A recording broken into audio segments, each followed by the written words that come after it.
Et allez, un été caniculaire de plus. Ah, putain.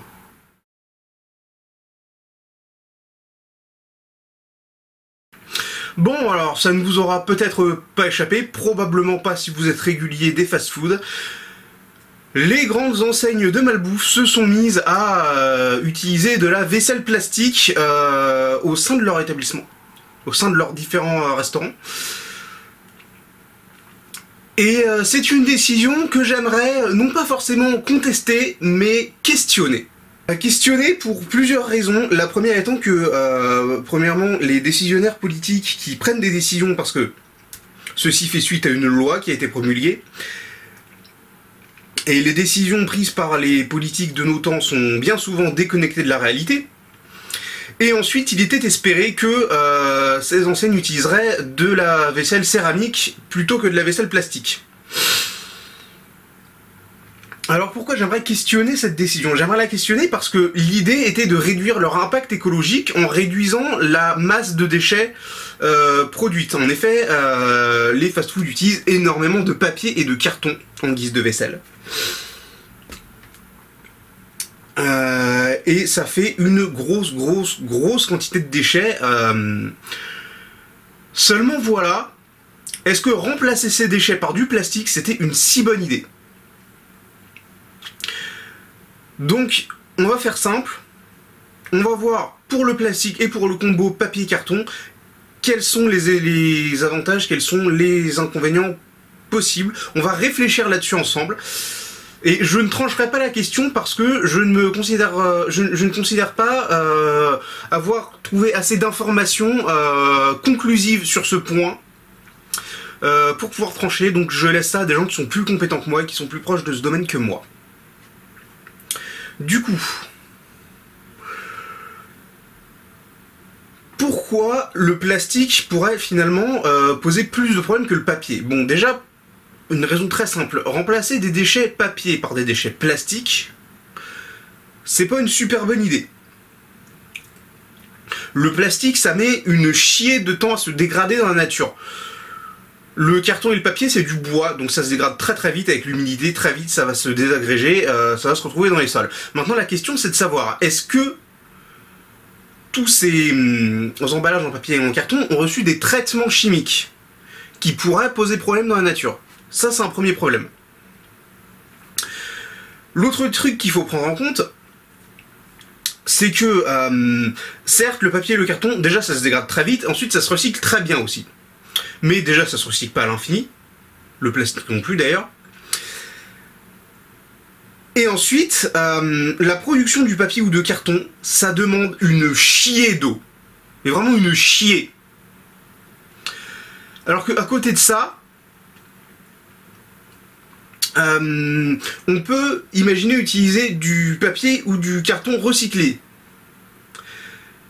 Mais la question là, c'est est-ce que du coup, c'est pas des matériaux recyclés qu'on va devoir, entre guillemets, dérober à d'autres filières qui en ont déjà besoin? Maintenant, c'est sûr que pour un emballage en papier ou en carton, vous n'avez pas besoin que le machin soit de première main. On peut aussi poser la question des peintures qu'ils mettent dessus, qui, encore une fois, peuvent poser un problème si jamais ça se retrouve dans la nature. Mais du papier ou du carton qui se retrouve dans la nature, même traité, je suis pas sûr que ce soit aussi dramatique que du plastique qui se retrouve dans la nature.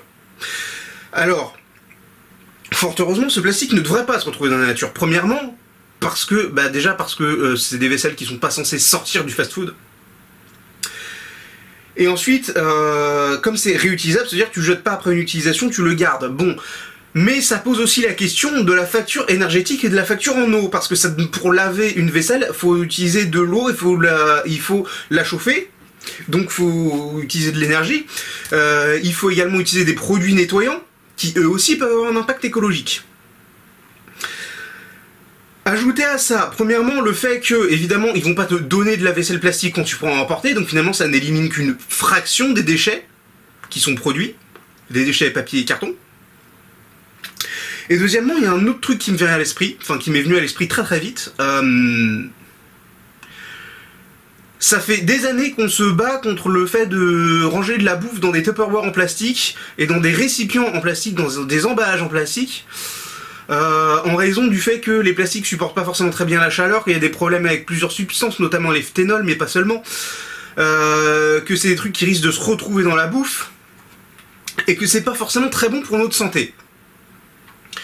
Alors c'est aussi une question de conservation et de température, donc est-ce que c'est vraiment un problème quand la nourriture ne reste que quelques dizaines de minutes dans le machin en plastique? C'est une vraie question qu'il faut se poser. Est-ce que ça pose un danger aussi flagrant, aussi évident qu'avec les Tupperware et les emballages en plastique, ou est-ce que pas du tout? Et enfin, un dernier point que je voudrais aborder, c'est que le plastique est une ressource issue du pétrole. Or, le pétrole, on n'en a pas des ressources illimitées. Et le plastique, c'est un matériau qui a plein d'emplois extrêmement critiques dans l'industrie, dans le fonctionnement du monde en général. Est-ce qu'on a vraiment envie de consommer du plastique pour manger dedans? Ça, c'est une question qui se pose plus sur le long terme, mais c'est une question à poser aussi. D'autant plus que le recyclage du plastique, ça demande quand même beaucoup d'énergie. À côté de ça, le papier ou le carton, ça se recycle très bien et avec pas tant d'énergie que ça, en tout cas comparé au plastique. Donc finalement, pour moi, la question est toujours là. Est-ce qu'on a vraiment gagné au change en imposant au fast-food d'utiliser de la en poussant, pardon, pas en imposant, parce que l'idée c'était de faire de la céramique, mais le truc c'est que premièrement ça coûte cher, ça se répercuterait sur le prix. Deuxièmement, les gens la volent, la vaisselle. Déjà la vaisselle plastique elle se fait voler, alors la vaisselle céramique c'est 100% ça se fait voler. Les gens savent pas vivre, il y aura pas ce genre de problème dans d'autres pays, hein. Mais effectivement, en France, on a ce problème-là. Du coup, effectivement, la question reste ouverte. D'autant plus que moi, il y a une autre question que j'aimerais poser, c'est sur tous les fast-foods qui sont ouverts sur la planète, est-ce que c'est vraiment juste les fast-foods français qui vont avoir un impact dans la balance? Sachant qu'en plus, la France est plutôt un bon élève niveau pollution par rapport au reste du monde. On n'est pas le meilleur élève, mais on est loin d'être un mauvais élève. Notamment grâce à l'énergie nucléaire. Énergie nucléaire d'ailleurs qui amortit en fait un petit peu qui amortit même presque totalement en fait le coût énergétique pour laver la vaisselle plastique. Du coup finalement, concernant la France, finalement peut-être le coût énergétique n'est pas forcément à prendre en compte, mais du coup ça inclut aussi le prix, potentiellement le prix énergétique du recyclage aussi. Bref, énormément de questions. Vous voyez que la question est pas simple. C'est pas une question dont je puisse vraiment faire le tour plus que ça, parce que c'est une question sur laquelle j'ai pas trop de données. Mais vous voyez, la question n'est pas si simple que ça, et c'est pas juste en disant, vous voyez, on a réduit un chiffre, que ça va forcément faire de nous, de la France des législations, enfin, que ça va faire de cette mesure une bonne mesure écologiste.